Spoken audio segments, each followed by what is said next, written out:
menggunakan 2-3 instrumen, masukkan aja dan jelaskan instrumen tersebut digunakan untuk pengambilan data apa. Contohnya seperti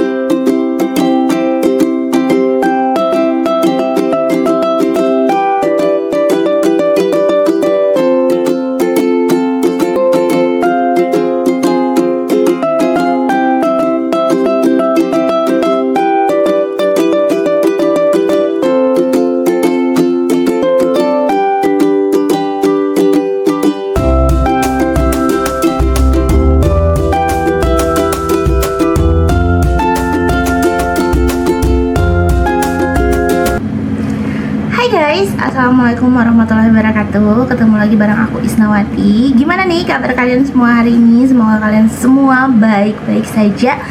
Oh ya teman-teman semua, gimana nih kalian masih semangat buat kuliah dan menghadapi berbagai macam tugas-tugas kuliah? Nah, balik lagi di video aku kali ini yang membahas tentang berbagi tugas kuliah. Nah teman-teman semua, di video kali ini saya ingin membagikan tentang cara saya untuk menganalisis jurnal yang berikut dengan langkah-langkahnya.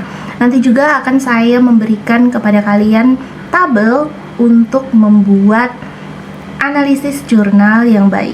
Nah, gimana sih cara menganalisis jurnal yang baik bagi kalian mahasiswa baru yang saat ini mengalami kesulitan dalam menganalisis jurnal? Simak videonya ya.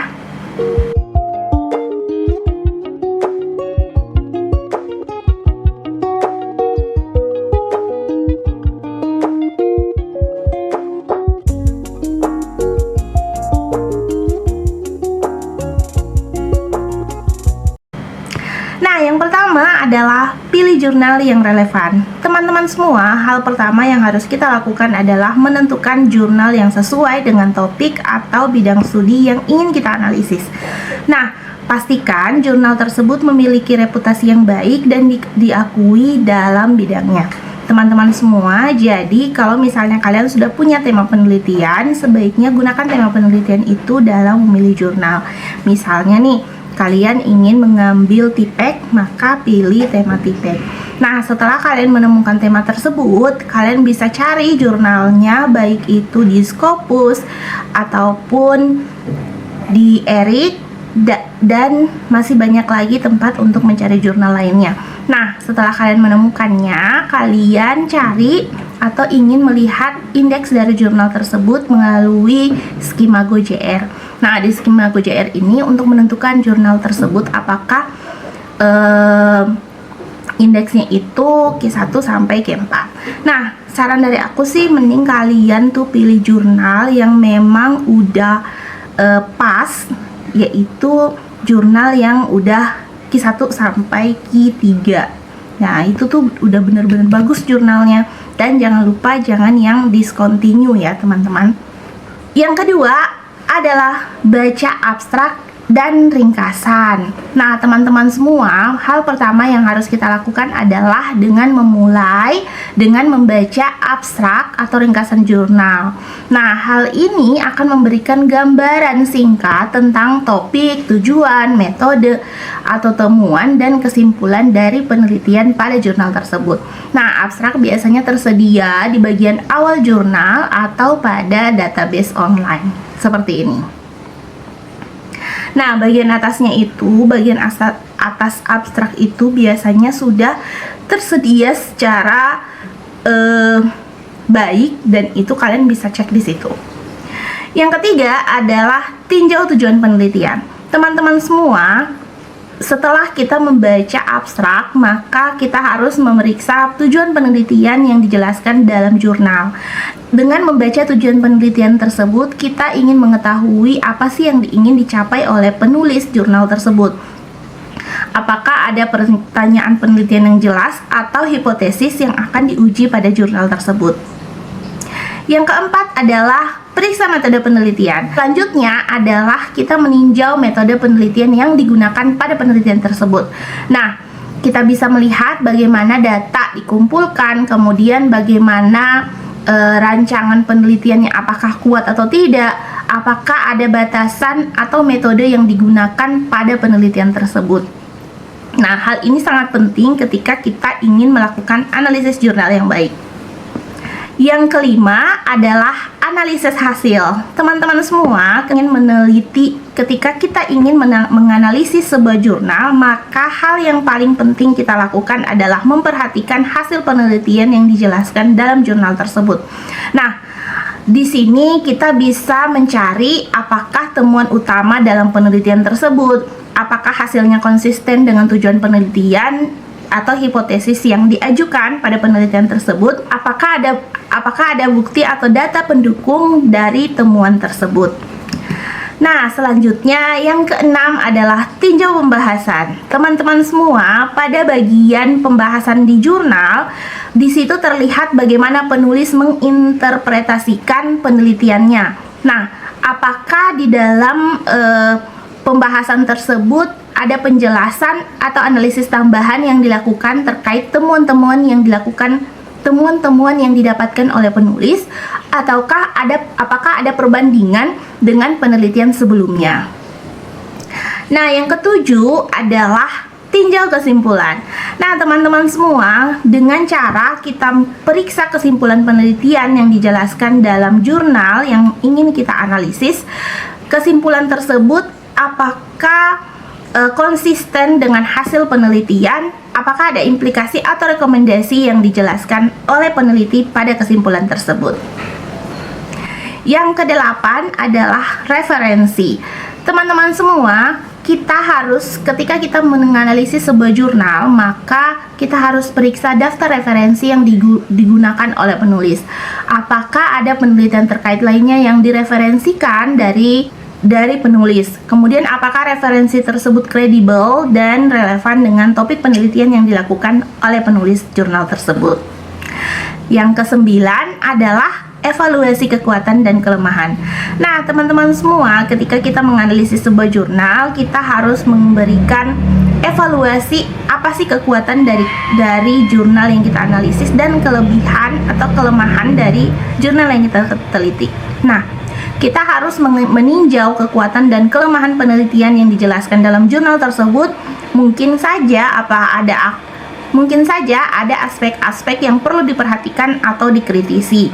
Nah, kemudian juga apakah ada faktor yang dapat mempengaruhi validitas dan generalisasi temuan penelitian pada jurnal tersebut. Dan yang ke-10 adalah buat ringkasan atau catatan. Nah, setelah melakukan analisis tadi, kita tinggal membuat ringkasan atau catatan tentang jurnal tersebut. Tuliskan poin-poin pentingnya ya. Misalnya temuan utama dan pendapat pribadi teman-teman semua tentang penelitian tersebut. Nah, itu dia tadi langkah-langkah yang bisa membantu kita dalam memahami dan menganalisis jurnal dengan lebih baik. Nah, berikut aku kasih contoh tabel analisis jurnalnya. Nah, ini dia contoh untuk tabel analisis jurnal yang pernah saya gunakan, teman-teman. Di bagian awal itu kita bisa menuliskan nama penulis, kemudian tahun, judul, dan penerbit jurnal tersebut. Kalian juga bisa memasukkan volumenya. Nah, di tabel yang pertama ini adalah kalian tulis di bagian atasnya itu aspek kajian dan isinya. Nah, di aspek kajian ini kita akan memasukkan tema atau masalah yang dikaji. Nah, isinya seperti apa? Nah, di sini kalian bisa memasukkan apa sih masalah yang dikaji pada jurnal tersebut. Contohnya seperti ini. Penelitian ini mengkaji tentang bla bla bla, kemudian pertanyaan penelitiannya kalian bisa masukkan ke dalam tema atau masalah yang dikaji ini. Kemudian yang kedua adalah metode penelitian. Nah, pada bagian tabel metode penelitian ini, kita bisa memasukkan langkah-langkah penelitian serta cara memperoleh data. Nah, di sini kita bisa memasukkan contohnya seperti ini. Langkah-langkah penelitiannya ini A, B, C, D, E, F, G. Kemudian setelah itu penelitiannya itu menggunakan apa? Kemudian apa saja sih yang dia gunakan untuk mengambil data? Di sini juga kalian bisa sebutin penelitian ini. Di sini kalian juga bisa sebutin penelitian ini menggunakan pendekatan apa. Di tabel yang ketiga yaitu instrumen penelitian.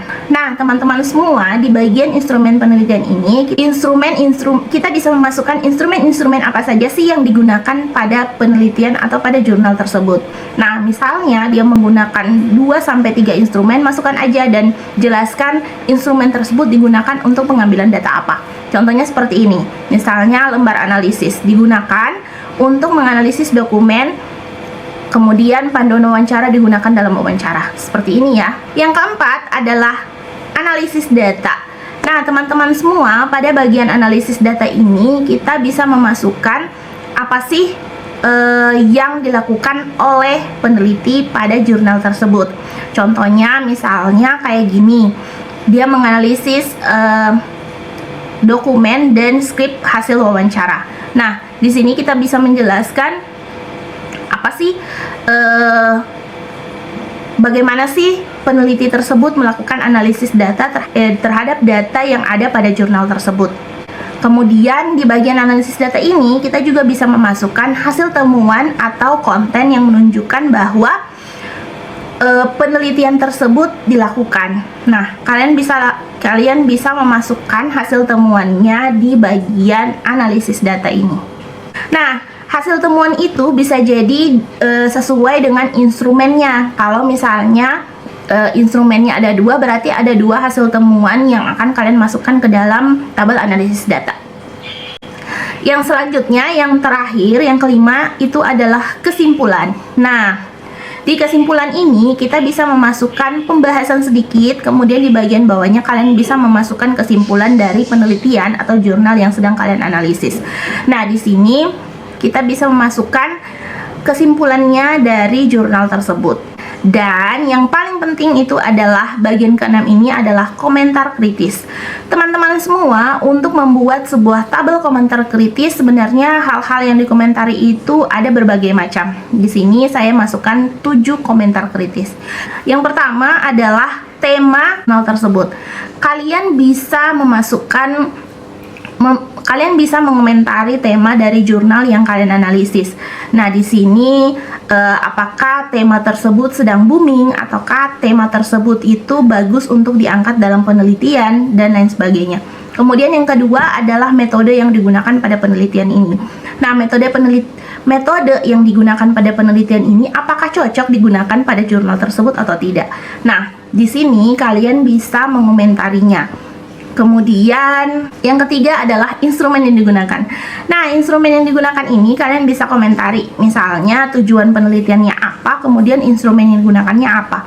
Nah, apakah hal tersebut cocok atau tidak. Nah, ini kalian bisa komentari di sini. Kemudian yang keempat adalah gambar data atau gambar yang dianalisis atau data yang dianalisis. Apakah data yang dianalisis oleh penulis itu tepat atau tidak. Nah, di situ kalian bisa komentari. Dan yang kelima adalah analisis tentang konten atau hasil analisis. Nah, analisis yang dilakukan pada penelitian tersebut itu apakah cocok digunakan atau tidak. Kalian bisa komentari di bagian tersebut. Nah, hasil analisisnya juga kalian bisa masukkan di sini. Apakah hasil analisisnya benar atau tidak. Seperti itu. Kemudian yang keenam adalah informasi penting yang diabaikan. Nah, kadang sebuah penelitian itu ada informasi-informasi yang seharusnya penting untuk dimasukkan tetapi diabaikan oleh penulis. Nah, kalian bisa komentari di situ untuk melihat informasi-informasi tersebut apakah penting atau tidak. Dan yang terakhir adalah kesimpulan lain. Nah, di bagian 7 ini kita bisa tarik kesimpulan lain di luar dari kesimpulan yang dilakukan oleh peneliti. Nah, di bagian ini kalian bisa menyimpulkan kira-kira penelitian tersebut masih bisa disimpulkan dengan kesimpulan yang kalian buat. Nah, teman-teman semua, itu dia tadi sedikit tips dari saya cara menganalisis jurnal jika kalian merasa kesulitan untuk membuat analisis jurnalnya. Nah, untuk selanjutnya saya akan memasukkan contoh tabel analisis jurnal ini ke dalam Google Drive. Kalian bisa download dan kalian bisa mengikuti contohnya. Nah, terima kasih sudah menonton video saya. Bye. Assalamualaikum warahmatullahi wabarakatuh. Semoga bermanfaat.